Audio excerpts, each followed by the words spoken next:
kedua. Dan kembali kami ingatkan untuk seluruh hadirin yang berbahagia bahwa nanti di akhir acara kita akan bagi-bagi hadiah yang menarik. Kita sudah menyiapkan 6 buah smartwatch akan kita bagikan kepada 6 penanya yang beruntung, dan juga di akhir sesi kita akan ada grand prize, 1 buah air purifier yang akan kita undi di akhir acara. Baik, kita akan beranjak ke sesi yang berikutnya, yaitu sesi ketiga dengan topik yang tidak kalah menarik, yaitu tentang heart failure optimization, the novel and old ways, yang akan dimoderatori oleh Dr. Irni Zarifka, spesialis jantung dan pembuluh darah. Baiklah, saya akan membacakan CV moderator kita pada pagi hari ini. Dengan nama lengkap Dr. Irni Zarifka, spesialis jantung dan pembuluh darah VHFAPSC. Saat ini beliau sebagai staf medik klinik heart failure Departemen Kardiologi dan Kedokteran Vaskular RSUNS, dan juga staf medik divisi aritmia Departemen Kardiologi dan Kedokteran Vaskular Rumah Sakit UNS, dan juga staf pengajar Departemen Kardiologi dan Kedokteran Vaskular Fakultas Kedokteran UNS. Baik, hadirin berbahagia, dan inilah solo one day course of heart failure hari pertama sesi ketiga.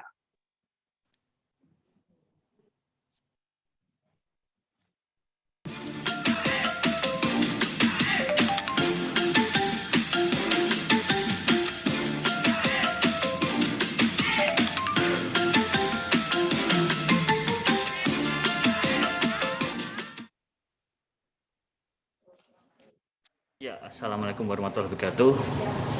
Selamat siang, sahabat sekalian. Kita tiba di acara sesi ketiga ya, sesi ketiga di SOCHF hari ini. Pada sesi kali ini kita akan banyak mendapat diskusi ya dari dua pembicara kita, yakni Dr. Habibi Arifianto, spesialis jantung pembuluh darah konsultan. Beliau adalah staf di Departemen Kardiologi dan Kedokteran Vaskular FKUNS, staf di Cardiovascular Imaging dan juga di klinik heart failure. Dan juga yang kedua, pembicara kita yang berikutnya adalah Dr. Astri Kurniati Martiana, spesialis jantung dan pembuluh darah. Beliau adalah juga staf dari Departemen Kardiologi dan Kedokteran Vaskular FKUNS. Untuk sesi ini, yang pertama akan dibawakan dulu oleh Dr. Habibi dengan judul terkait dengan penggunaan empagliflozin. Silahkan Dr. Habibi, waktu dan tempat saya persilakan.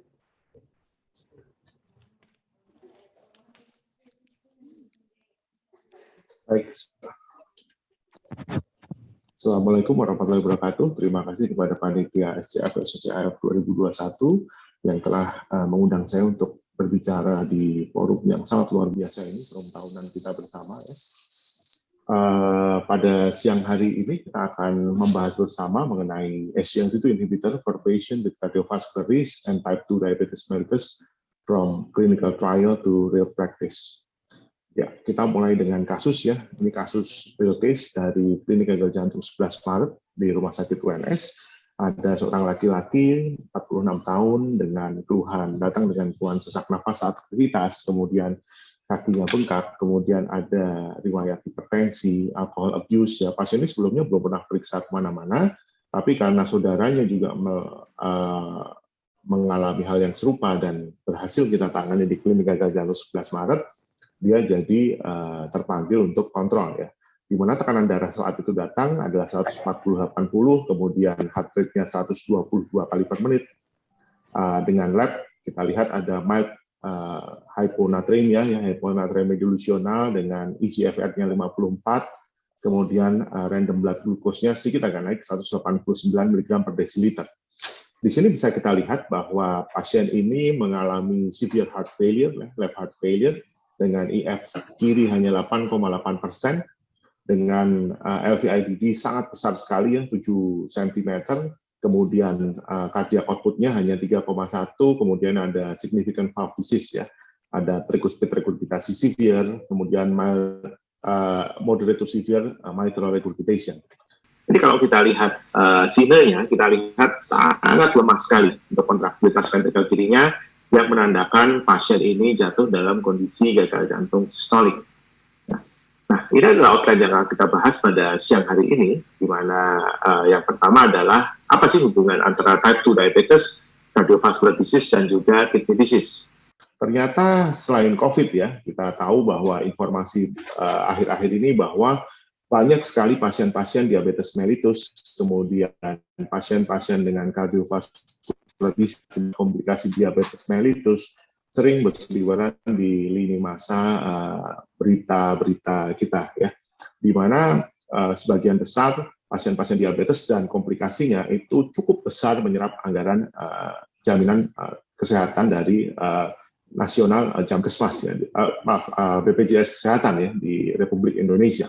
Di mana kita tahu bersama bahwa diabetes itu memiliki dua komplikasi mayor, ya. Ada microangiopati, ada microangiopati, di mana hampir 80%-nya komplikasi diabetes merupakan microvascular disease, ya. Kalau microvascular disease mungkin kita bisa atasi, misalkan seperti coronary artery disease, kita bisa pasang stent dan lain sebagainya. Tapi begitu kita berhubungan dengan microvascular disease, komplikasinya akan lebih sulit sekali untuk kita atasi.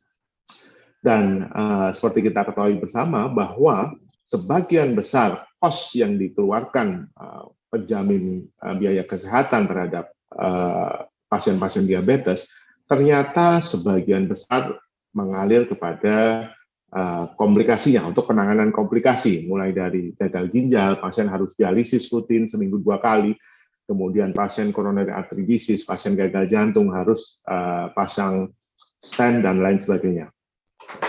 Nah, kita ketahui bersama kenapa bisa seperti itu, ya, kompleksitasnya, karena memang type 2 diabetes, kemudian heart failure, kemudian chronic kidney disease, kemudian coronary artery disease itu share the same soil. Jadi berbagi lahan yang sama, berbagi media yang sama, sehingga apa? Sehingga sangat sama-sama saling mempengaruhi dan saling memperberat. Di mana kita tahu bahwa type 2 diabetes semakin lama semakin meningkat, otomatis gagal jantung maupun cardiovascular disease juga akan semakin lama semakin meningkat, di mana pada pasien-pasien diabetes risiko terjadinya gagal jantung, hospitalisasi gagal jantung, itu meningkat 2 hingga 5 kali lebih tinggi dibandingkan pasien-pasien non-diabetes. Ya. Kita ketahui bersama bahwa di Indonesia, ini merupakan registri nasional dari Pokja Gagal Jantung Perki, ternyata pasien-pasien gagal jantung yang mengalami diabetes atau prediabetes itu cukup besar, sekitar sepertiganya, ya, 32%. Ya. Begitu juga dengan di data lokal kita, ya, dari CORHF, Comprehensive Registry on Heart Failure, di Rumah Sakit UNS, yang pasien-pasien yang masuk ke dalam klinik gagal jantung 11 Maret, ternyata diabetes hampir mirip dengan data nasional, sekitar 26, pada semua populasi gagal jantung, reduced ejection fraction, mild to reduced ejection fraction, maupun preserved ejection fraction. Nah, kenapa bisa seperti itu? Karena diabetes melalui berbagai macam jalur bisa mengakibatkan terjadinya gagal jantung, ya, baik secara langsung mengakibatkan ischemic cardiomyopathy, ya, akibat microvessel obstruction, kemudian bisa mengakibatkan masalah di peripheral vascular sehingga mengakibatkan hipertensi, terjadi kardiomyopati hipertensi, hingga terbentuknya radikal bebas, advanced glycation end product, dan aktivasi neurohormonal baik itu sympathetic nervous system, renin-angiotensin aldosterone system, yang mengakibatkan diabetic kardiomyopati hingga berujung kepada suatu gagal jantung. Ya. Kemudian akhir-akhir ini kita sering sekali menemukan obat-obat baru diabetes yang memang sangat benefit sekali, terutama salah satu yang akan kita bahas pada siang hari ini adalah empagliflozin. Sebenarnya bagaimana sih empagliflozin, obat baru ini bisa menangani pasien-pasien diabetes yang memiliki risiko tinggi terhadap cardiovascular events, ya. Empagliflozin atau gliflozin, ya, gliflozin secara umum itu ditemukan pertama kali sudah lama sekali, tahun 1835, ya, dari seorang fisiologis Prancis yang menemukan senyawa yang disebut filorizin. Ya. Filorizin ini diekstrak dari kulit kayu dari pohon apel, di mana dia cobakan pada anjingnya, ternyata anjingnya pipisnya jadi lebih banyak, ya, kencingnya jadi lebih banyak. Nah, kemudian tahun 2008 FDA mulai mengeluarkan bahwa semua obat-obatan diabetes baru harus memenuhi unsur cardiovascular outcome, jadi harus menyertakan CVOT, ya. Dan 2013 muncullah canagliflozin, ya, yang di-approve FDA untuk diabetes, dan tahun 2015 ada milestone penemuan publikasi baru obat-obatan diabetes, dalam hal ini empagliflozin, dengan empiric outcome yang sangat mengguncang pada saat itu, bisa menurunkan microvascular complication, heart failure hospitalization, maupun cardiovascular endpoints. Apa sebenarnya SGLT2 inhibitor? SGLT2 inhibitor itu merupakan suatu obat diabetes yang bekerja di reseptor SGLT2 yang berada pada tubulus proksimal dari ginjal, ya, glomerulus, di mana dia akan menghambat reseptor SGLT2 yang mengakibatkan penurunan reabsorpsi glukosa.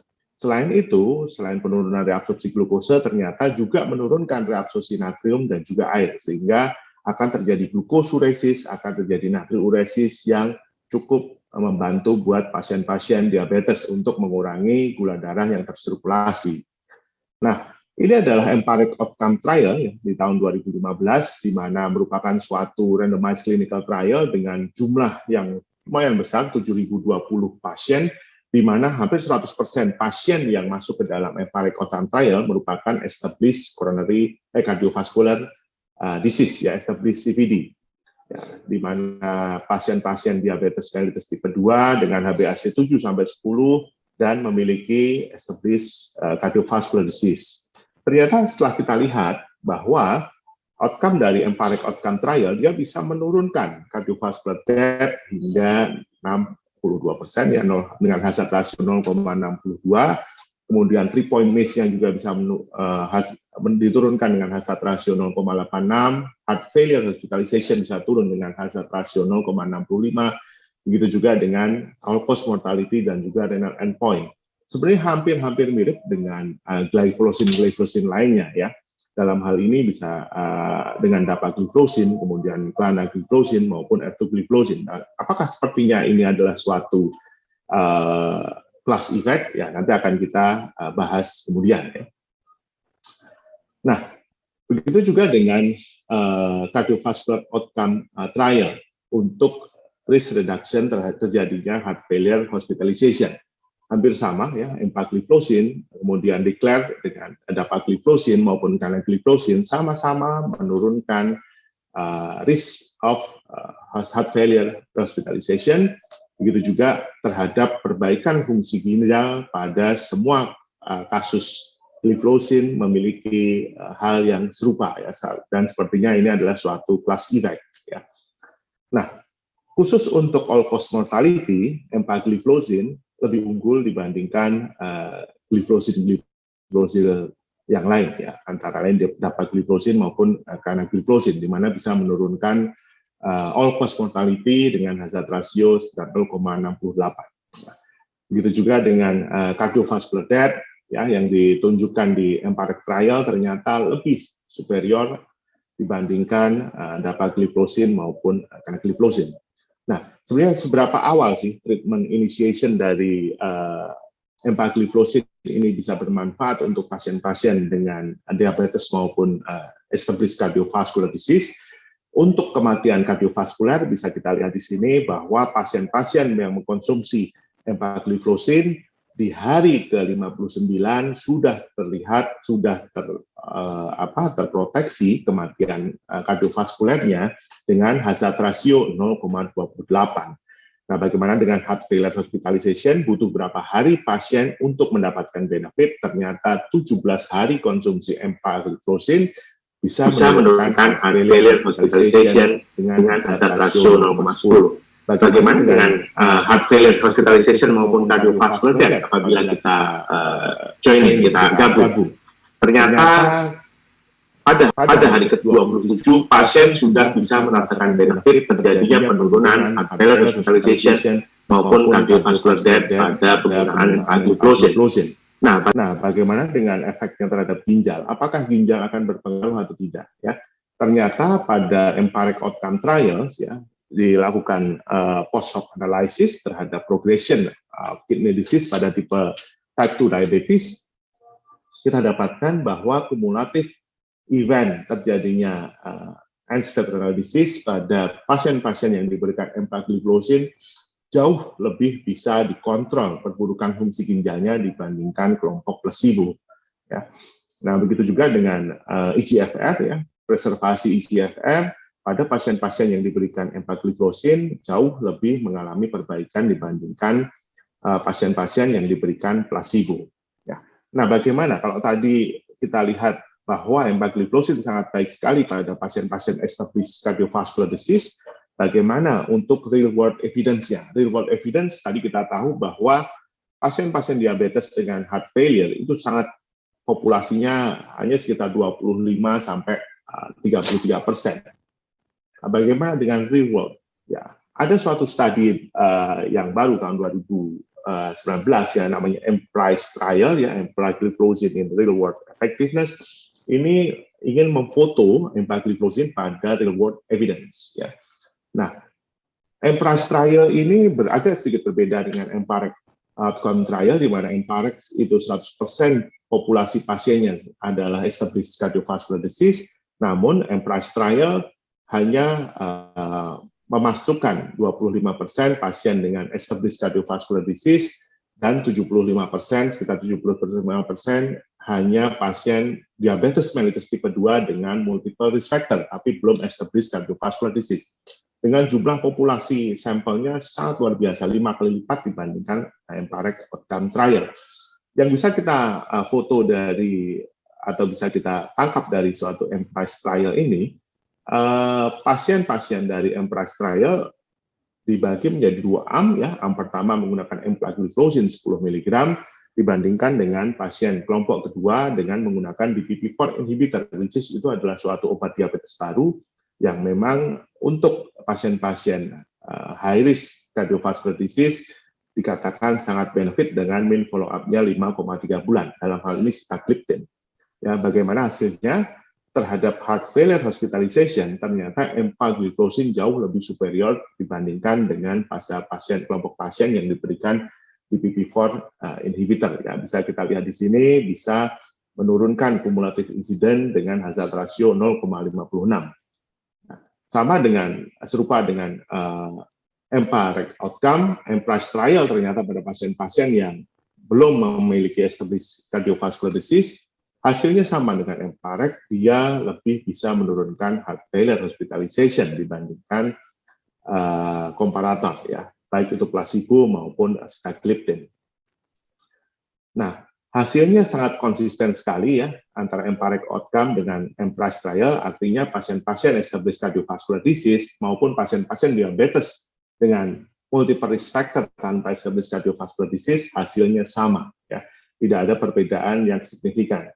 Begitu juga terhadap heart failure hospitalization, kemudian kumulatif insiden terjadinya cardiovascular endpoint berupa cardiovascular death ternyata juga lebih baik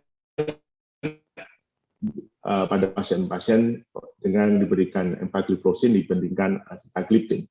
Nah, bagaimana dengan pasien-pasien populasi yang sering kita bahas di SOC HF kali ini, yaitu gagal jantung sistolik?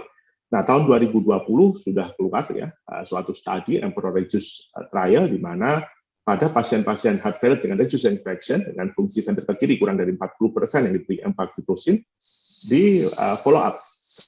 Ternyata hasilnya juga sama, baik dalam hal heart failure hospitalization, kemudian cumulative incidence terjadinya cardiovascular endpoints, maupun perburukan fungsi ginjal bisa kita bantu atau bisa kita perbaiki dengan pemberian empagliflozin pada pasien-pasien heart failure dengan reduced infection, baik dengan maupun tanpa diabetes mellitus.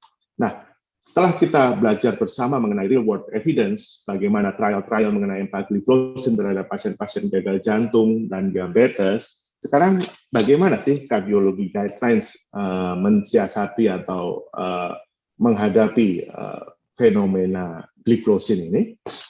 Ya, kita ketahui bersama tahun 2016 ESC sudah mengeluarkan guidelines yang guidelines gagal jantung, di mana guideline saat itu hanya fokus terhadap improving neurohormonal pathways, di mana pasien-pasien gagal jantung hanya diberi ACE inhibitor, beta blocker, dan juga mineralocorticoid receptor antagonis. Namun ada suatu footnotes ya pada SC Guidelines 2016 bahwa empagliflosin boleh diberikan pada type 2 diabetes untuk mengurangi atau delay onset gagal jantung dan prolong life dengan level rekomendasi 2A dengan level of evidence D. Ya. Artinya apa? Empagliflosin sudah boleh diberikan di tahun 2016. Namun tadi kita sudah ketahui ada penelitian Emperor Regius, kemudian ada DAPA-HF yang kemudian meningkatkan posisi tawar dari empagliflosin pada pasien-pasien gagal jantung sistolik.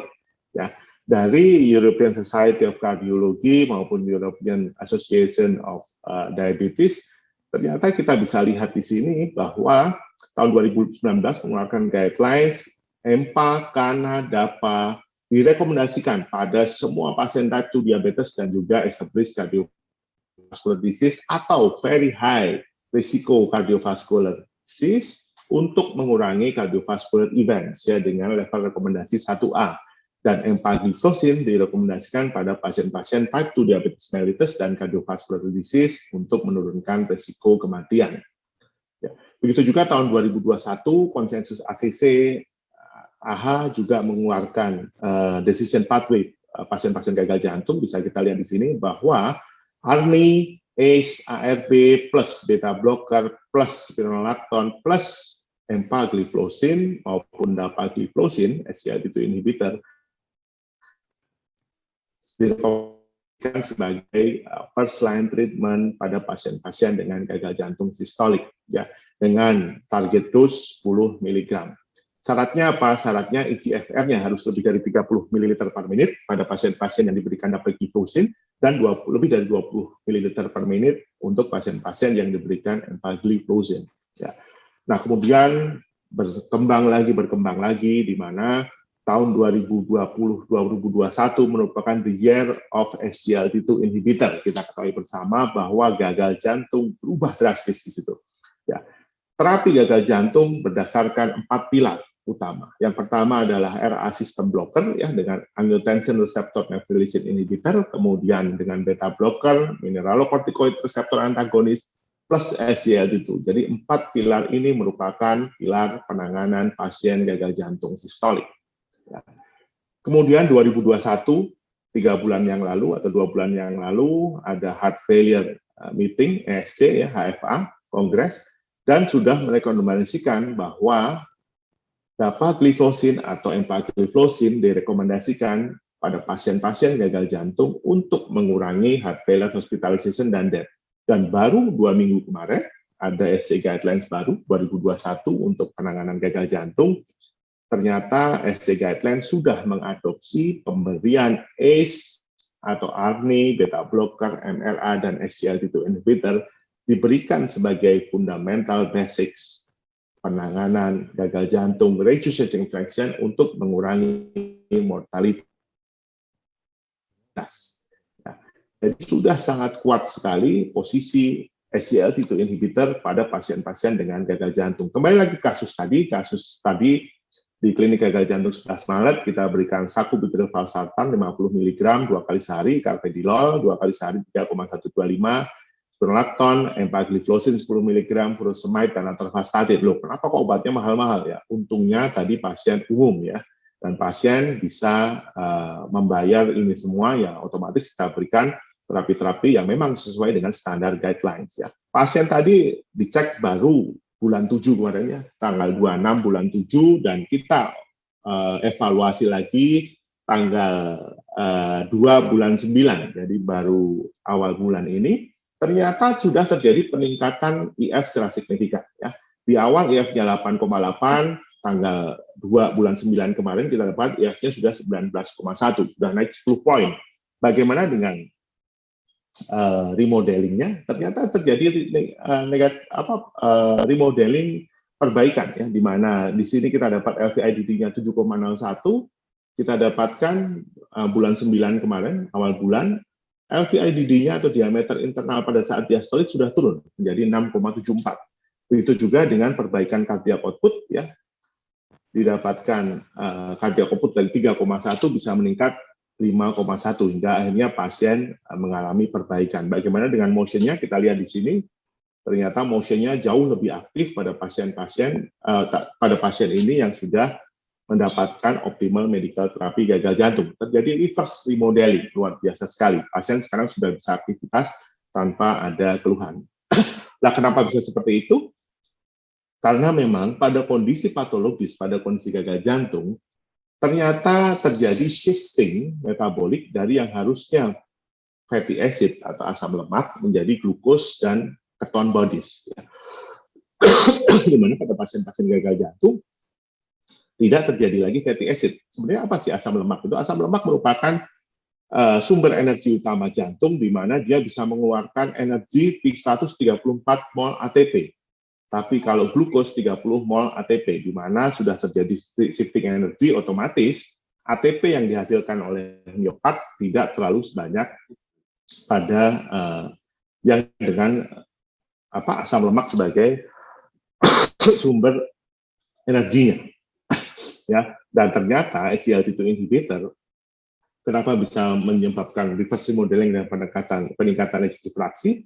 SGLT2 inhibitor bisa meningkatkan asam lemak bersirkulasi dan meningkatkan keton sehingga bisa menurunkan penggunaan utilitas glukosa sebagai sumber energi. Jadi seperti otot jantung biasa yang sehat, ya.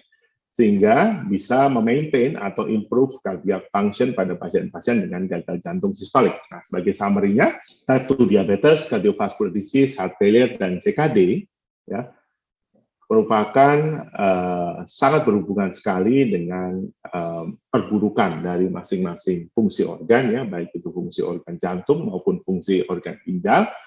Dan holistic approach terhadap type 2 diabetes care itu sangat penting sekali untuk menurunkan kardiovaskular, renal, maupun metabolik aspek dari penyakit. Kemudian empagliflozin sebagai untuk manajemen cardiovascular event, bisa kita lihat tadi dari EMPA-REG outcome trials, ternyata empagliflozin bisa menunjukkan bahwa 3-point MACE, ya, cardiovascular death, heart failure hospitalization, maupun all-cause mortality bisa menurun. Ya, selain itu bisa menurunkan perburukan estimated GFR pada pasien-pasien type 2 diabetes mellitus dengan established CVD. Begitu juga dengan real world trial, ya, EMPRISE trial, ternyata empagliflozin sama hasilnya dengan EMPA-REG outcome trial, bisa menurunkan risiko heart failure hospitalization dengan pasien type 2 diabetes tanpa gagal jantung dengan multiple risk factor. Dan empagliflozin pada EMPRISE trial merupakan studi RCT yang mengindikasikan bahwa empagliflozin bisa kita gunakan sebagai obat rutin pada pasien-pasien yang kita temui dengan diabetes mellitus, ya, dan juga dengan established cardiovascular disease. Dan SGLT2 inhibitor juga sudah berubah pandangannya dari berbagai macam guidelines gagal jantung, dan SGLT2 inhibitor, empagliflozin, dapagliflozin sudah direkomendasikan menjadi 4 pilar dasar terapi pada manajemen pasien-pasien gagal jantung dengan reduced ejection fraction.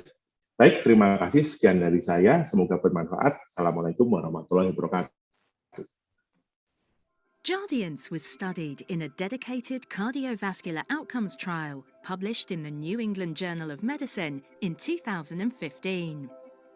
The EMPA-REG outcome trial provided clear evidence that, in type 2 diabetes patients with established cardiovascular disease, Jardiance provides cardioprotection by reducing the risk of cardiovascular death on top of standard of care.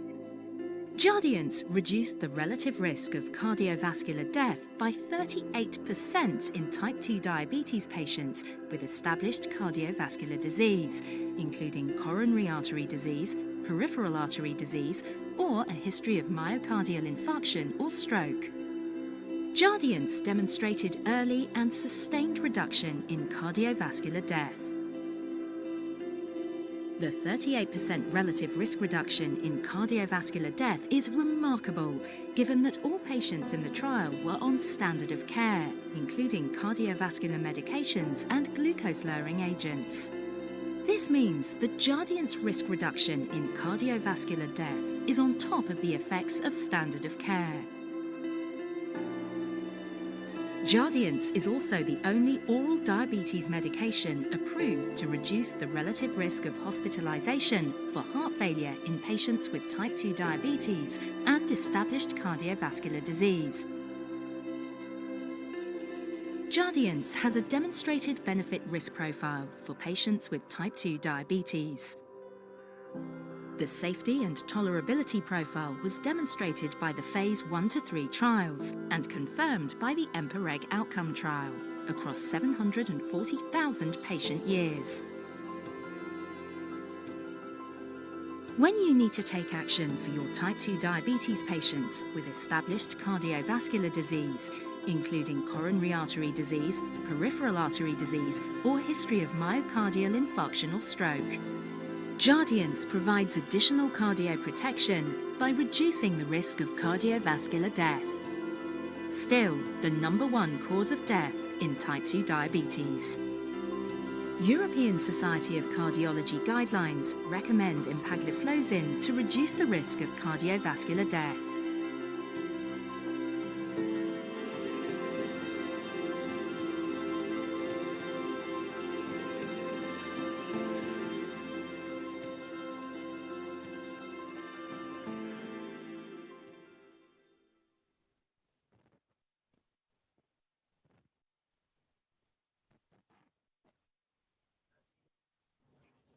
Ya, terima kasih sekali Dr. Habibie Arifianto, very comprehensive talks ya, tentang SGLT2 inhibitors pada pasien dengan cardiovascular risk dengan diabetes mellitus. Teman-teman sekalian, kita akan mendengarkan satu lagi topik yang tidak kalah menarik, yakni dari Dr. Astri Kurniati, spesialis jantung dan pembuluh darah, dengan judul Optimized Diuretic Therapy untuk Heart Failure Management. Pada Dr. Astri, waktu kami persilakan. Bismillahirrahmanirrahim. Assalamualaikum warahmatullahi wabarakatuh. Selamat pagi. Saya ucapkan terima kasih untuk panitia SCF SOCHF 2021. Pada pagi hari ini saya diberi kesempatan untuk memaparkan tentang optimized diuretic therapy untuk terapi gagal jantung. Berikut adalah data mortalitas dari gagal jantung, baik itu dengan reduce ataupun preserve ejeksi fraksi di Asia. Di sini didapatkan dari ASEAN HF Registry. Nah, di sini bisa kita lihat bahwa di Southeast Asia, ini angka mortalitasnya tinggi ya, baik itu overall mortality, HFrEF maupun HFpEF, di mana untuk cardiovascular mortality-nya di sini juga termasuk yang paling tinggi. Dan di level nasional, Indonesia di sini merupakan negara yang mempunyai tingkat kematian yang paling tinggi, di mana didapatkan 22,6%, dengan yang nomor 2-nya adalah Hong Kong dengan 19,8%. Dan dari data ini juga didapatkan bahwa populasi di Indonesia yang meninggal ini umurnya rata-rata masih muda, yaitu umurnya 57 tahun. Terlepas dari kemajuan dari manajemen gagal jantung sendiri itu masih merupakan penyebab tertinggi dari angka kesakitan dan angka kematian di rumah sakit. Dan kongesti merupakan faktor yang paling penting untuk meningkatnya mortalitas dan morbiditas. Dan untuk pasien-pasien gagal jantung tanpa kongesti, di sini kita harus bisa memaintain bagaimana agar natriumnya bisa dalam keadaan balance, sehingga kita mencegah untuk terjadinya volume overload di kemudian hari.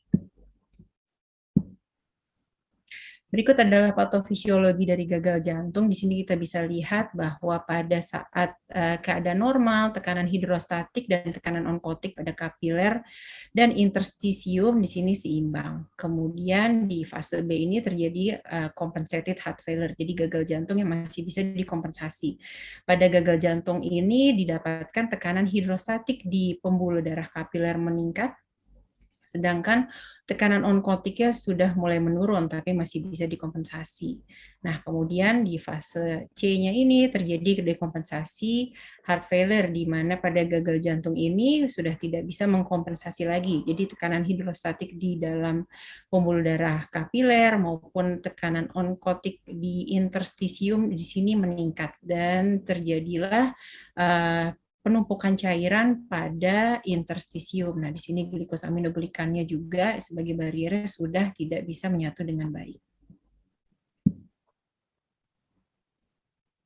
Pada gagal jantung akut, peningkatan dari gejala dan tanda-tandanya diakibatkan karena volume overload, dan goal dari terapi gagal jantung adalah untuk kita bisa menciptakan kondisi euvolemik, dan ini bisa kita lakukan dengan menggunakan terapi diuretik. Berikut adalah fase-fase dalam manajemen gagal jantung ya. Ada intermediate phase, ada immediate, intermediate, sampai pre-discharge dan long term. Dan masing-masing ini mempunyai goal, yaitu untuk improve dari cognition dan untuk mencegah dari end organ damage ya. Dan di sini prosedur yang bisa dilakukan adalah dengan memberikan support seperti vasodilator, vasopresor, inotropik, diuretik, dan suplemental O2. Begitu juga di intermediate phase sampai dengan long term, di mana kita bisa mengoptimalisasi dari terapi gagal jantung sambil tetap bisa mencapai kondisi euvolemia. Dan terapi diuretik sendiri pada kejadian gagal jantung, untuk lini pertamanya kita bisa menggunakan loop diuretik. Nah, di sini kita harus mengakses apakah pasien memang on chronic use diuretik atau tidak. Apabila pasien memang sudah menggunakan diuretik, untuk dosis inisial yang bisa kita berikan pada saat kejadian gagal jantung akut adalah 1-2 kalinya dosis rutin yang sehari-hari dipakai. Nah, kemudian kalau misalnya memang belum pernah dapat diuretik, kita bisa starting dose 20-40 mg, dan dua-duanya ini diberikan secara IV ya, untuk dosis furosemidnya. Dan bagaimana evaluasi yang paling gampang di sini kita bisa lihat urine output-nya. Jadi setelah 6 jam kita evaluasi, kita goalnya adalah mendapatkan urine output lebih dari sama dengan 100 sampai 150 ml per jam. Nah, pada saat dievaluasi ternyata sudah tercapai sesuai dengan goalnya, maka kemudian dosis yang sama bisa diulangin setiap 12 jam. Dan tetap dievaluasi lagi urine output-nya ya, 100 sampai 150 ml per jam. Dan apabila tidak tercapai, kita bisa melakukan double dose dari dosis inisial sampai ke dosis maksimum dari dosis IV loop diuretik. Nah, dari sini apabila sudah terjadi kongesti, maka di sini kita bisa mempertahankan atau menurunkan dosis dari diuretiknya sambil kita tetap mencek fungsi ginjal dan elektrolit dalam 24 jam. Namun apabila ternyata masih belum mendapatkan urine output yang adekuat sesuai dengan goal terapi kita, maka kita bisa mengkombinasikan dengan agen diuretik yang lain. Nah, penggunaan diuretik sendiri itu masih penuh dengan tantangan karena banyak efek samping yang tidak kita inginkan, seperti perburukan dari fungsi ginjal, tekanan darah yang menurun, resistensi diuretik, dan gangguan elektrolit. Berikut adalah diuretik yang dipakai dan beberapa komplikasi yang dapat terjadi apabila menggunakan diuretik terapi seperti potasium sparing diuretik, loop diuretik maupun thiazide diuretik, dan rata-rata di sini adalah menyebabkan penurunan fungsi ginjal dan mengakibatkan elektrolit disturbance. Berikut adalah limitasi dari diuretik. Di sini ada thiazide, ada loop diuretik, di mana menyebabkan elektrolit imbalance, renal dysfunction, dan neurohormonal aktivasi. Terus bagaimana sih yang ideal, diuretik ideal yang diharapkan? Jadi secara ideal kita menginginkan diuretik yang bisa mengimprove simptom, urine output-nya juga banyak tanpa efek samping terhadap renal, tanpa ada peningkatan dari RAS dan sistem dan katekolamin, tanpa mengganggu dari elektrolit, dan mempunyai efek hipotensi yang sedikit. Sehingga kita harus berpikir kira-kira kita bisa add-on terapi apa saja ya untuk bisa menciptakan kondisi euvolemik, tapi kita tetap bisa memaintain elektrolit, renal fungsi, dan bisa efektif terhadap pasien-pasien yang mengalami resistance diuretik. Nah, berikut adalah mekanisme kerja dari masing-masing diuretik. Jadi setiap diuretik itu dia mempunyai site of action yang berbeda-beda pada ginjal. Seperti acetazolamid, dia merupakan reversible inhibitor dari enzim karbonik anhidrase, di mana dia bekerja di tubulus proksimal di sini, dan dia akan mereduksi dari ion hidrogen, sehingga dia akan mengeluarkan natrium dan air. Kemudian ini loop diuretik ya yang sering kita pakai.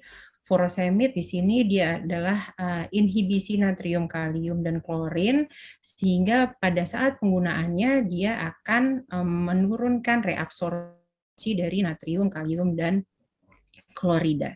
Kemudian ada diuretik metalozon, tiazid. Di sini ada di distal dari tubulus contortus. Di sini dia juga akan menurunkan reabsorpsi dari natrium dan kalium. Kemudian ada spironolakton. Spironolakton di sini bekerja di ductus choledochus, di mana akan menurunkan reabsorpsi dari natrium dan ekskresi dari kalium. Dan terakhir di sini ada tolvaptan, di mana tolvaptan itu merupakan vasopresin 2 reseptor pada ductus choledochus. Di sini dia akan menurunkan aquaporin 2 channel dan akan meningkatkan diuresis. Oke, terus kita lihat bagaimana sih efektivitas dari rapid decongestion pada pasien-pasien yang dirawat karena acute heart failure. Nah, di sini kita lihat pasien-pasien diberikan decongestion score pada saat hari pertama dirawat, kemudian dievaluasi lagi pada hari ketiga jam 8. Jadi ini perkiraannya adalah lebih dari 36 jam, tapi dia kurang dari 52 jam. Ya, terus dievaluasi lagi pas lagi discharge. Nah, di sini dilihat bahwa relatif risk dari 1 year all cause mortality itu lebih tinggi pada subjek-subjek dengan residual kongesti, tapi dia improvement yang lebih sedikit gitu. Dan survivalnya ini paling tinggi adalah pada pasien-pasien yang resolve kongesti. Jadi di sini kita bisa lihat bahwa pada saat kongestinya lebih baik pada saat dirawat, maka dia survivalnya juga lebih tinggi dibandingkan dengan yang kongestinya masih ada dan improvementnya lebih lambat. Oke, kita kembali lagi tadi pada rute untuk site of action dari masing-masing obat diuretik ya. Jadi di sini ada diuretik yang bekerja di elektrolit channel dan ada vasopresin antagonis atau vaptans yang dia bekerja di channel air. Ya. Jadi vasopresin antagonis vasopresin ini dia menghambat reabsorpsi cair di distal dari nefron yang menyebabkan turunnya kanal aquaporin lumen di ductus collectivus ginjal sehingga menyebabkan peningkatan aquaresis tanpa menyebabkan natriuresis secara signifikan. Jadi dengan adanya diuretik yang bekerja di electrolyte channel dan SAMSCA yang bekerja di channel air akan memberikan efek sinergetik untuk pasien-pasien yang acute decompensated heart failure. Jadi kita bisa mencapai kondisi euvolemik dengan safety yang lebih baik lagi. Nah, kita lihat di sini ya. Pada saat kita pemberian loop diuretik pada decompensated heart failure, di sini kita bisa lihat bahwa lumen dari intravaskularnya ini volumenya menurun dan di sini akan mengaktifasi dari RAS system sehingga menurunkan flow dari glomerulus dan juga menurunkan dari tekanan darah. Padahal di sini kita lihat bahwa dengan pemberian loop diuretik masih didapatkan residual kongesti ya. Nah, gambar selanjutnya adalah pada pasien decompensated heart failure yang ditreatment dengan vasopressin antagonis. Di sini kita lihat bahwa lumen intravaskularnya ini masih tidak ada penurunan seperti yang didapatkan pada pemberian loop diuretik, jadi dia tidak menginisiasi terjadinya reaktivasi dari RAS, kemudian dia bisa memaintain dari glomerular filtration rate dan tidak menurunkan dari blood pressure serta lebih efektif terhadap kongesti. Jadi kita bisa lihat bahwa di jaringan interstisial cairannya sudah banyak berkurang dengan intravaskular volumenya masih tetap termaintain dengan baik. Kemudian dari Everest trial di sini dilihat dyspnea relief-nya pada saat pemberian tolvaptan, dievaluasi dari mulai awal masuk di sini improvement-nya didapatkan markedly, moderately, dan minimally. Di sini didapatkan angka yang signifikan apabila dibandingkan placebo terhadap dyspnea status pada pasien hari pertama. Dan dalam 24 jam pertama, di sini dosis tolvaptan memberikan hasil yang signifikan untuk menurunkan sesak nafas dibandingkan dengan placebo. Jadi tolvaptan sendiri berdasarkan systematic review dan meta-analisis dari short term add-on-nya pada pasien-pasien dengan acute heart failure secara signifikan akan menurunkan sesak nafas, menurunkan dari bobot tubuh, memperbaiki dari edema, meningkatkan dari urine output, dan konsentrasi dari natrium tanpa meningkatkan angka mortalitas. Kemudian bagaimana penggunaan tolvaptan sendiri pada pasien-pasien dengan terhadap perburukan fungsi ginjal pada pasien-pasien high risk yang mengalami ADHF. Nah, di sini kita lihat tolvaptan group dan conventional group ya. Kita amati urine output-nya 24 sampai 48 jam. Di sini secara signifikan untuk tolvaptan group urine output-nya itu lebih baik dengan dosis furosemidnya yang lebih sedikit dibandingkan dengan conventional group. Kemudian untuk fungsi ginjalnya bagaimana? Nah, untuk worsening renal failure, insidensinya itu lebih sedikit dibandingkan dengan conventional group. Jadi pemberian tolvaptan sendiri bisa mencegah untuk terjadinya perburukan dari fungsi ginjal apabila kita bandingkan dengan terapi konvensional. Nah, untuk pemberian sendiri terhadap pasien-pasien dengan advanced kidney dysfunction. Nah, di sini kita lihat populasi yang ada di sini adalah populasi dengan gagal ginjal, eGFR-nya dari 30 sampai 44 sampai kurang dari 15%. Di sini kita bisa lihat dari baseline untuk urine volume-nya sampai pengamatan hari ke-8 masih didapatkan peningkatan dari produksi urin jika dibandingkan dengan baseline. Dan bagaimana dengan serum kreatininnya? Ternyata tidak memberikan efek yang signifikan terhadap perburukan dari serum kreatinin, baik itu di eGFR 30 sampai 44 ataupun kurang dari 15. Nah, yang ditakutkan lagi dari pemberian diuretik adalah blood pressure-nya. Bagaimana nanti blood pressure-nya? Jangan dengan volume yang dikeluarkan segitu banyak akan menurunkan blood pressure-nya. Nah, dari sini bisa kita lihat bahwa total body composition itu terdiri dari intracellular water dan extracellular water, di mana kombinasi dari terapi tolvaptan dan furosemid dia bisa mengeluarkan cairan baik dari intraseluler maupun ekstraseluler secara seimbang gitu. Kalau misalnya furosemid sendiri dia terutamanya mengeluarkan dari ekstraseluler termasuk juga intravascular water. Kita lihat di sini bahwa IVC diameter baik tolvaptan add-on furosemid maupun furosemid sendiri dia menurun ya pada saat perawatan hari pertama dan hari kelima. Dia menurun. Untuk respiratory collapse index-nya di sini ternyata lebih tinggi pada pasien-pasien yang hanya diberikan furosemid. Begitu juga untuk systolic blood pressure, diastolic blood pressure untuk yang tolvaptan dan add-on furosemid, di sini dia tidak didapatkan penurunan yang curam pada systolic maupun diastolic blood pressure. Jadi tolvaptan itu dia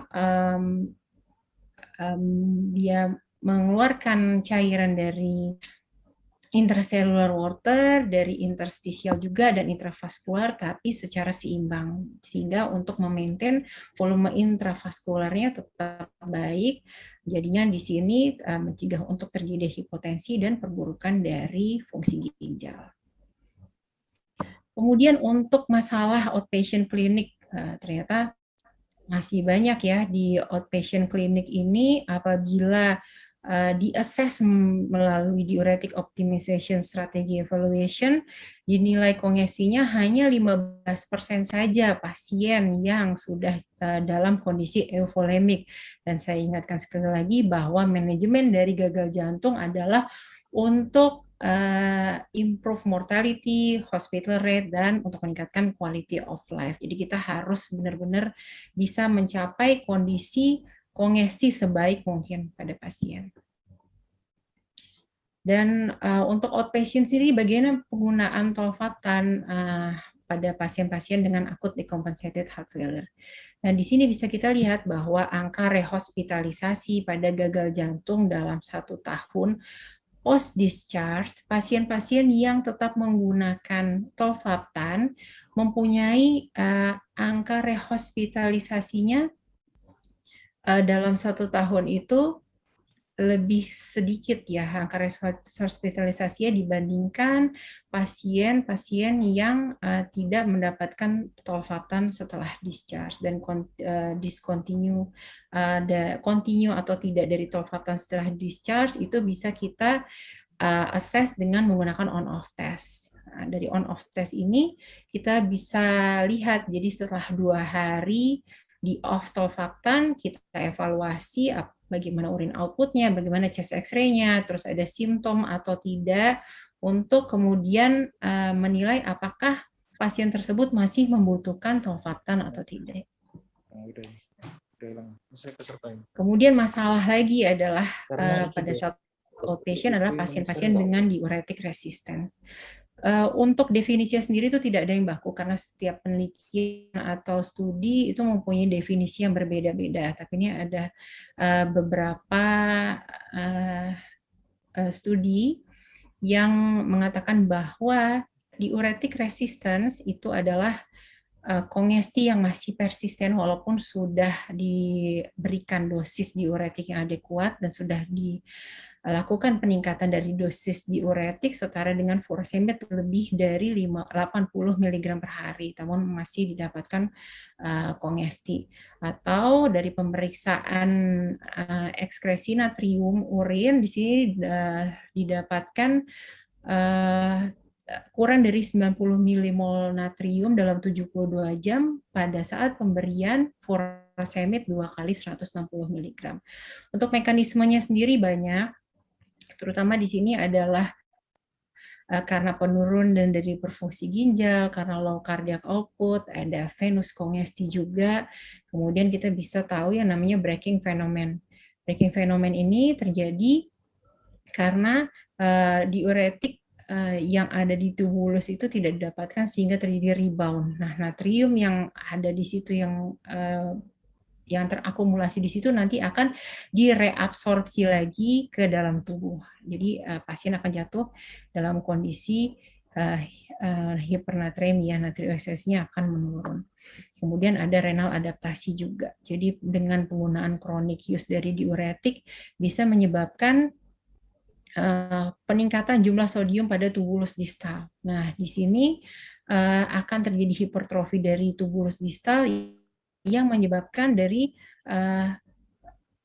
penyerapan reabsorpsi lagi dari natrium yang tadi sudah menumpuk pada tubulus distal. Begitu juga dengan adanya peningkatan dari aldosteron dan vasopresin. Berikut adalah algoritma tata laksana resistensi diuretik. Pemberian diuretik oral ya biasanya kita naikkan dulu dosisnya Kemudian kalau misalnya tidak berhasil, kita bisa coba dengan loop diuretik intravena. Dan apabila masih resisten dengan kita sudah menghentikan pemberian air, sudah merestriksi cairan, sudah merestriksi natrium, kita bisa memberikan diuretik jenis lain. Di sini bisa diberikan tolvaptan, acetazolamid, dopamin, maupun ultrafiltrasi. Dan bagaimanakah sendiri tolvaptan dalam diberikan pada pasien-pasien dengan diuretik resistance. Di sini dibandingkan tolvaptan dengan pemberian IV chlortiazid dan metalozone untuk pasien-pasien yang resisten diuretik. Di sini bisa kita lihat bahwa untuk urin output-nya itu tidak beda bermakna antara pemberian metalozone, chlortiazid maupun tolvaptan. Tapi dengan balance elektrolit yang lebih bagus lagi ya, jadi mencegah hiponatremia di sini dan fungsi IGFR-nya yang lebih baik jika kita bandingkan dengan pasien-pasien yang diberikan metalozone dan chlortiazid. Jadi sebagai kesimpulannya, terapi diuretik sebagai tata laksana terhadap kongesti terutama untuk pasien dengan gagal jantung masih memiliki banyak kendala dan efek samping yang tidak diinginkan. Dan dengan pemberian tolvaptan sebagai terapi tambahan dapat menjadi alternatif yang terbukti dapat mengoptimalisasi urin output, memperbaiki kongesti, dan tetap menjaga keseimbangan elektrolit, fungsi ginjal, serta tekan darah. Begitu juga penggunaan tolvaptan untuk pasien-pasien dengan resisten diuretik, serta dapat menurunkan angka rehospitalisasi pada outpatient. Sekian presentasi dari saya. Terima kasih. Wassalamualaikum warahmatullahi wabarakatuh.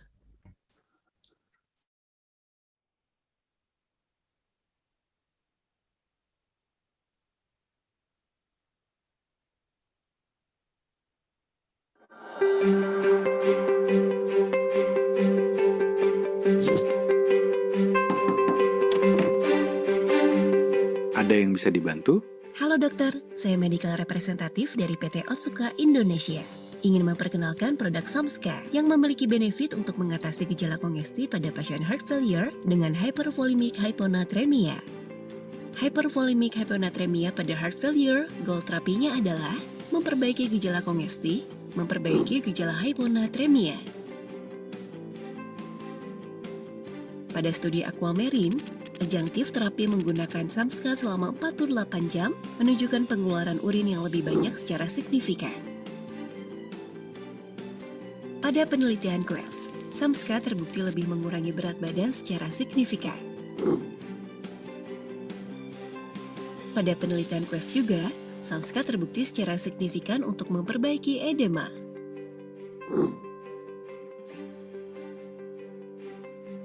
Berikut kesimpulannya. Terima kasih atas waktu yang dokter berikan. Semoga dokter semakin yakin dalam menggunakan Samska.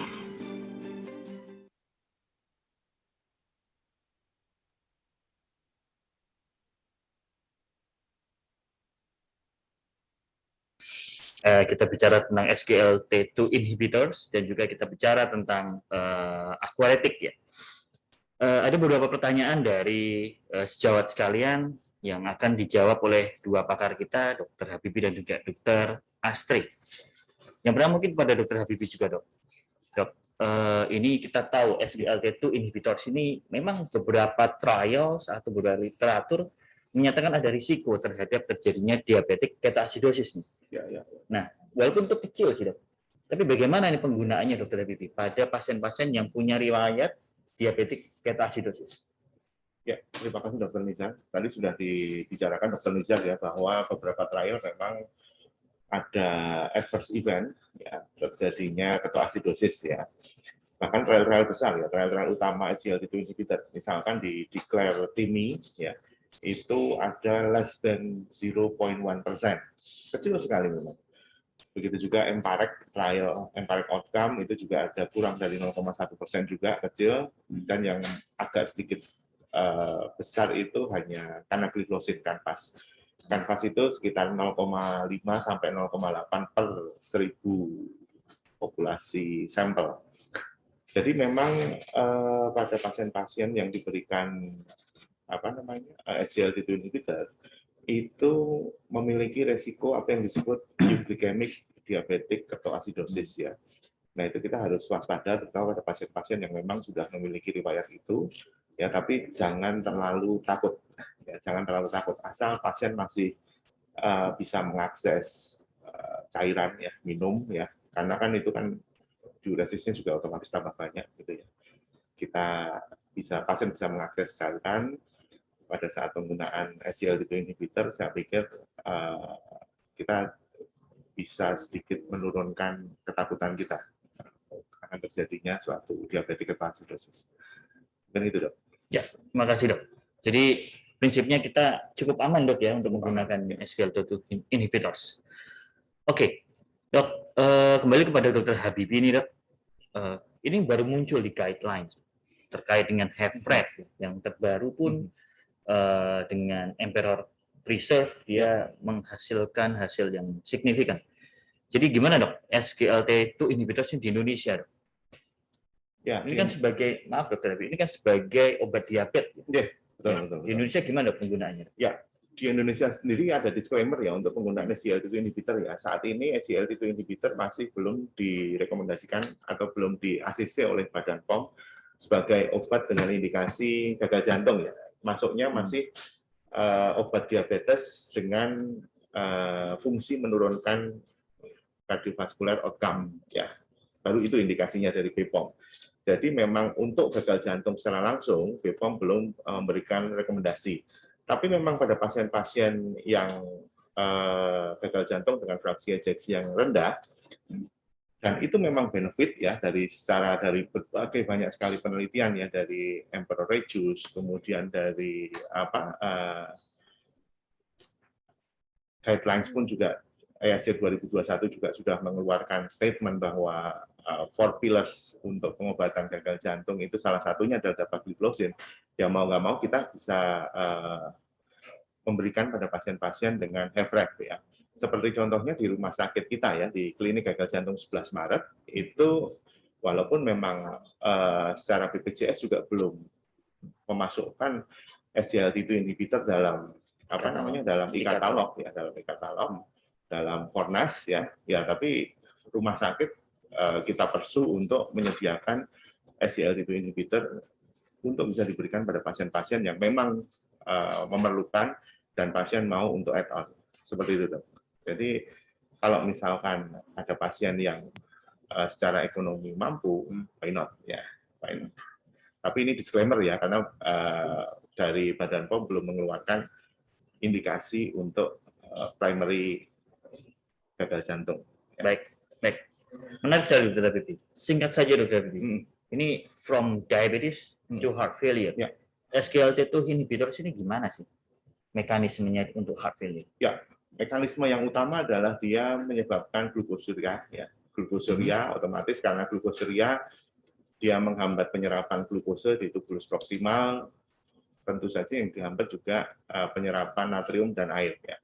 Kita tahu bahwa pada pasien-pasien gagal jantung itu kadar natrium juga biasanya terjadi reabsorpsi natrium ya, karena adanya tingginya kadar aldosteron. Maka oleh SGLT2 inhibitor ini dia bisa menghambat penyerapan natrium sehingga terjadi natriuresis juga, selain penyerapan reabsorpsi kembali dari glukose dan air. Kemudian yang kedua yang paling penting ya, dari fungsi SGLT2 inhibitor ini pada pasien-pasien gagal jantung adalah dia bisa mengkonversi sumber energi jantung ya. Tadi kita sudah bahas di presentasi bahwa pada pasien-pasien gagal jantung itu sumber energi utamanya main source-nya adalah glukose. Ya. Tapi pada pemberian SGLT2 inhibitor dia bisa mengkonversi sumber energi berupa fatty acid maupun badan keton.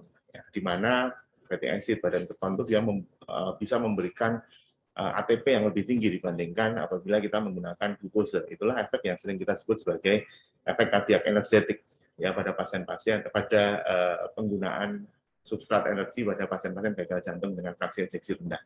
Dan hal inilah yang digadang-gadang memiliki fungsi yang sangat baik sekali untuk perbaikan fungsi kontraktilitas dari pasien-pasien gagal jantung, Dr. Nisa. Baik, terima kasih Dr. Habibie. Ini menarik sekali, saudara sekalian, karena dua obat ini ya, antara SGLT2 inhibitors dan juga aquaretic ini sama-sama diuretik, tapi dengan mekanisme yang berbeda. Kita berlanjut pada Dr. Astri mungkin, Dok. Kalau kita punya, ini ada pertanyaan, Dok, kalau kita punya fasilitas echo, kemudian kita bisa menilai hemodinamik dari pasien-pasien dengan heart failure, ya, pemberian furosemid ini mengikuti hasil echo atau klinis ya, Dok, sebaiknya?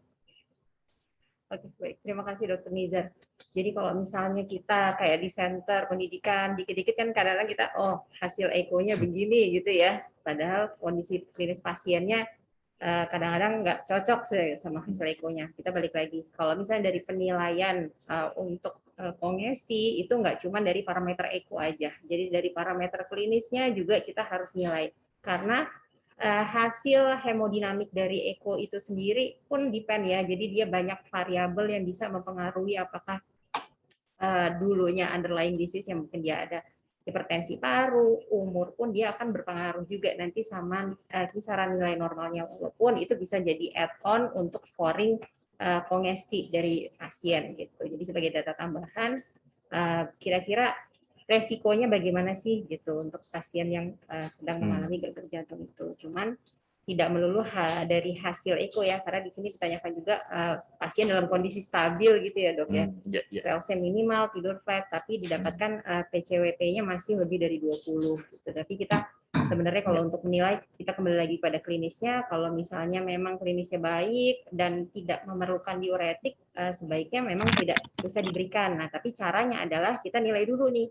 Kira-kira setelah kita off diuretik, timbul nggak gejala. Jadi harus dievaluasi, kira-kira ada perburukan dari fungsi ginjalnya, ada odema lagi atau tidak gitu. Kalau misalnya memang ada, ya mungkin sebaiknya tetap kita harus berikan terapi untuk dekongesti. Ya, baik. Terima kasih Dr. Astri. Menarik sekali. Kemudian, kapan timingnya diuretik jenis tolvaptan ini bisa kita berikan kepada pasien heart failure?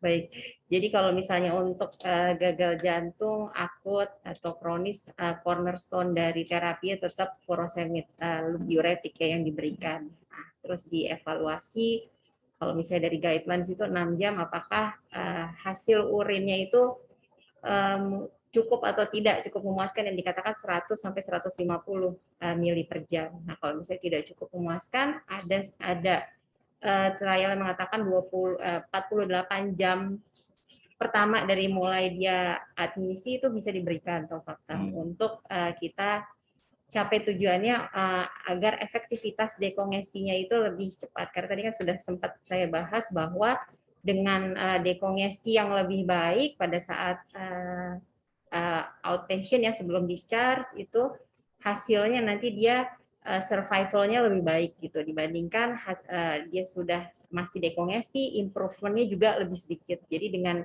early pemberian juga masih bisa memberikan efektivitas yang tinggi juga. Dan kalau untuk menggantikan mungkin nggak ya Dok ya, jadi tetap add-on furosemid atau loop diuretik sebelum kita kasih untuk tolvaptan. Baik, ini menarik sekali saudara sekalian. Ada banyak sekali pertanyaan yang masuk ke kita. Saya akan going through secara lebih cepat. Kalau forced diuretik sendiri Dok, mungkin ini secara singkat saja Dr. Astri. Forced diuretik ini gimana nih dalam kondisi akut? Continuous, terutama continuous. Between intermittent atau continuous mungkin Dok? Kalau misalnya kita lihat dari RCT sebenarnya nggak terlalu jauh berbeda hasilnya ya Dok. Cuman untuk length of stay-nya memang lebih prefer ke continuous, sama ada beberapa hal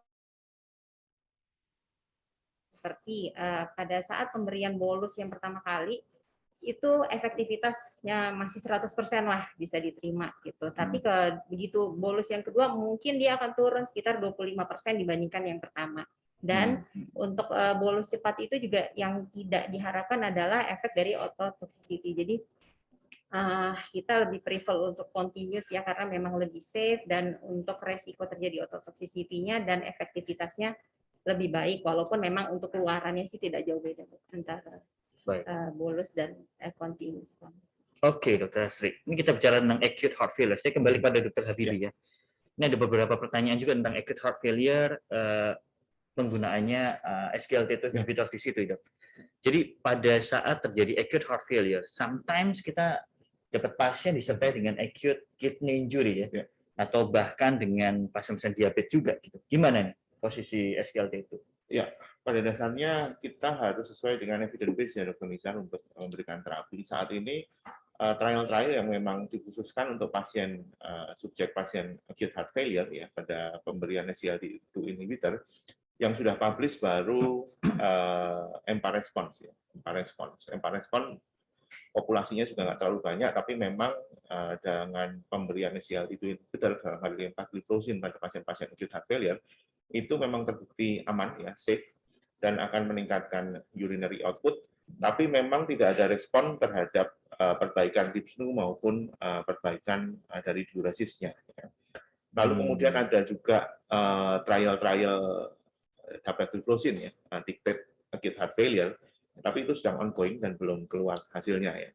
Jadi kalau kita berdasarkan evidence base, pemberian SGLT2 inhibitor pada kasus-kasus acute heart failure cukup aman. Ya, sekarang kita mau bicara mengenai AKI. Apakah AKI boleh diberikan apa tidak?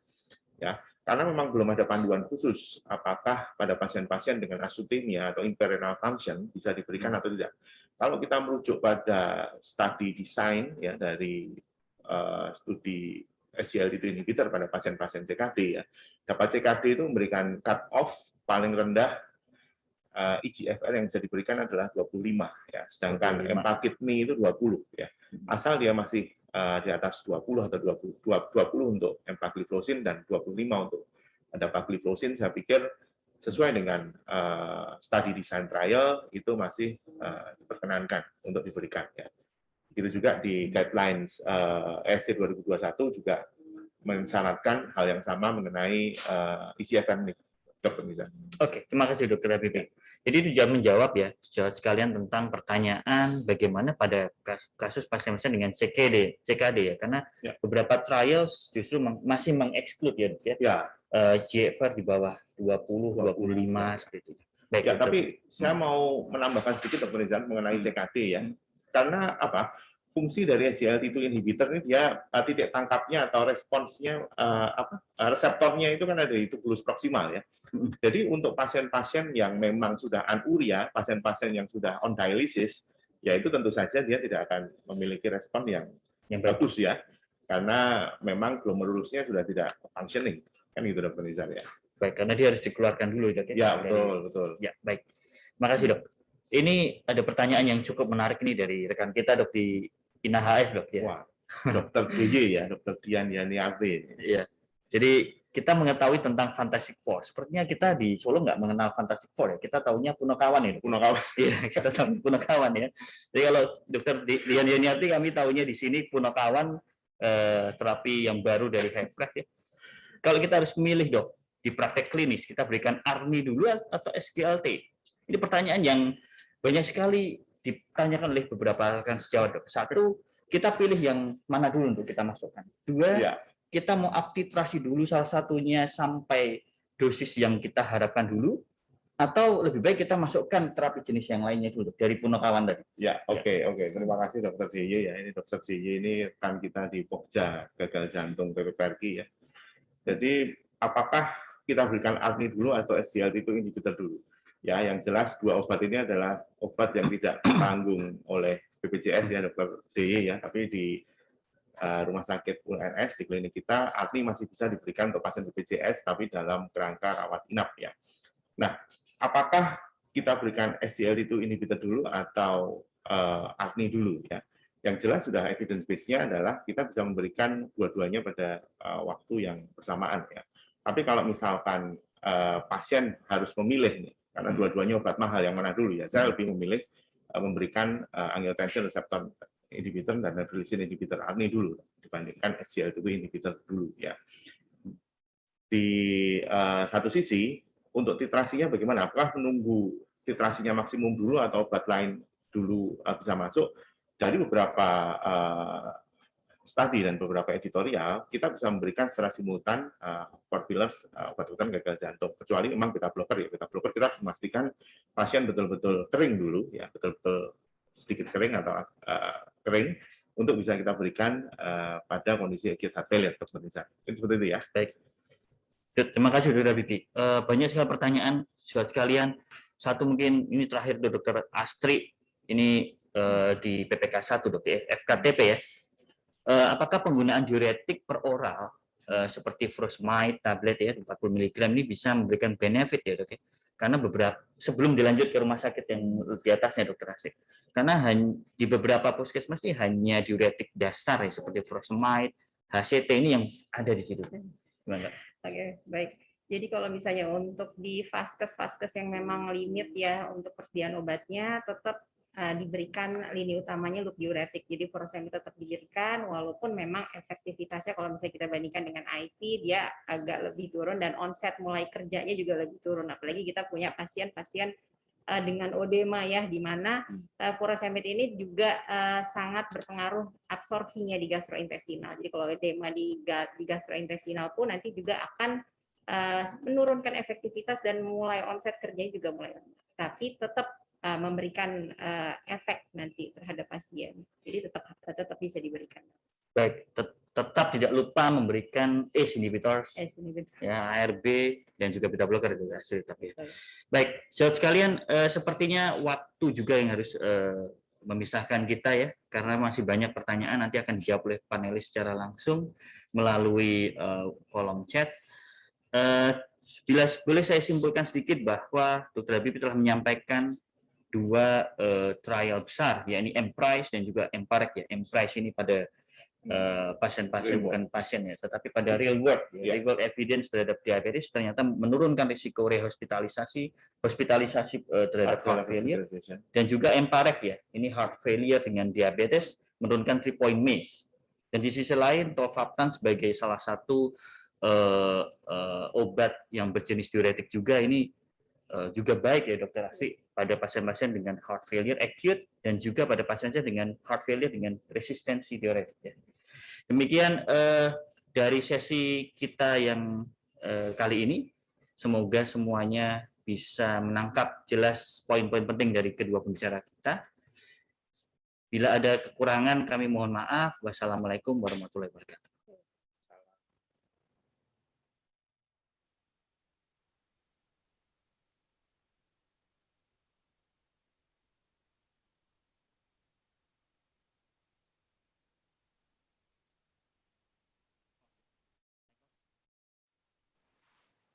Baik, terima kasih kepada Dr. Irni Zarifka, spesialis jantung dan pembuluh darah yang telah membawakan sesi ketiga dengan sangat baik sekali, materinya pun juga sangat menarik, diskusinya juga sangat interaktif, dan juga terima kasih kepada PT Anugrah Farmindo Lestari dan juga PT Otsuka Indonesia yang sudah mensupport di sesi kita yang ketiga.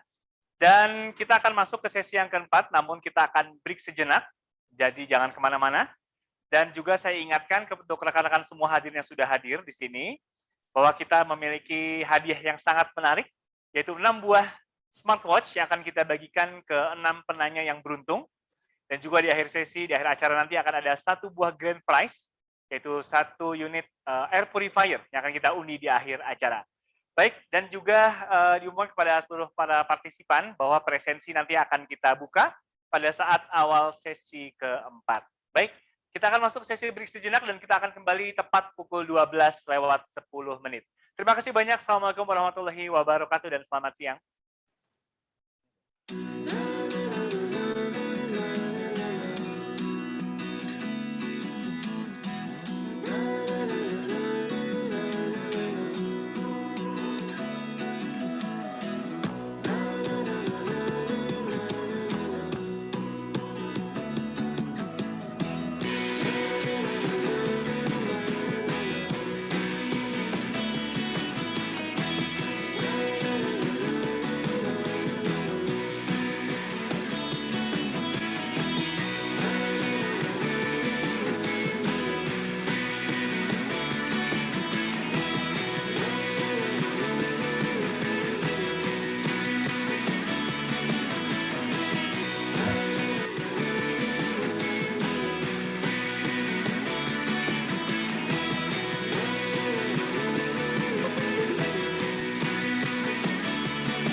Assalamualaikum warahmatullahi wabarakatuh. Nama saya Habibie Arifianto.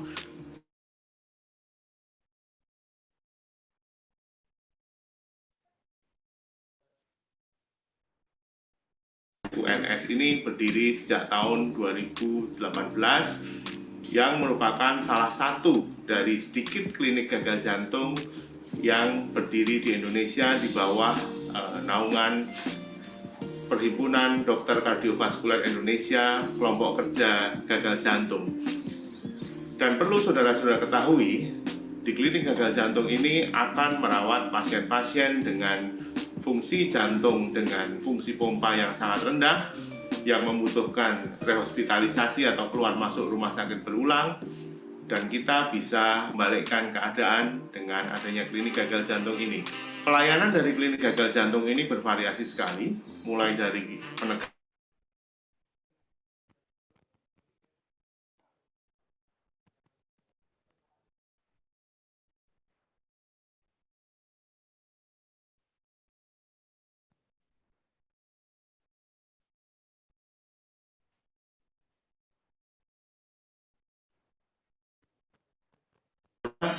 untuk penanganan gagal jantung sendiri, kita memiliki banyak metode pengobatan.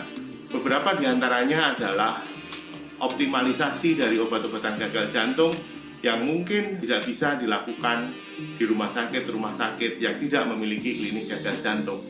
Hingga kita memiliki klinik untuk injeksi obat-obatan gagal jantung yang bisa dilakukan untuk pasien-pasien gagal jantung rawat jalan, hingga injeksi imunisasi influenza yang sangat dibutuhkan sekali untuk mengurangi kemungkinan atau risiko perawatan rumah sakit pada pasien-pasien gagal jantung. Dan yang paling menjadi sorotan utama dari klinik gagal jantung, setiap pasien gagal jantung di klinik ini akan dicatat. Dicatat semua perkembangannya, dicatat penggunaan obat-obatannya, dicatat apabila ada kejadian-kejadian yang tidak diinginkan, sehingga kita bisa belajar dari banyak sekali pasien-pasien di sini untuk memperbaiki kondisi, memperbaiki luaran untuk pasien-pasien dari gagal jantung. Monggo silahkan apabila ada saudara-saudara atau sahabat-sahabat terdekat kita yang mengalami atau divonis gagal jantung, untuk segera menghubungi kami di Klinik Gagal Jantung Rumah Sakit Universitas 11 Maret. Terima kasih.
Assalamualaikum warahmatullahi wabarakatuh. Nama saya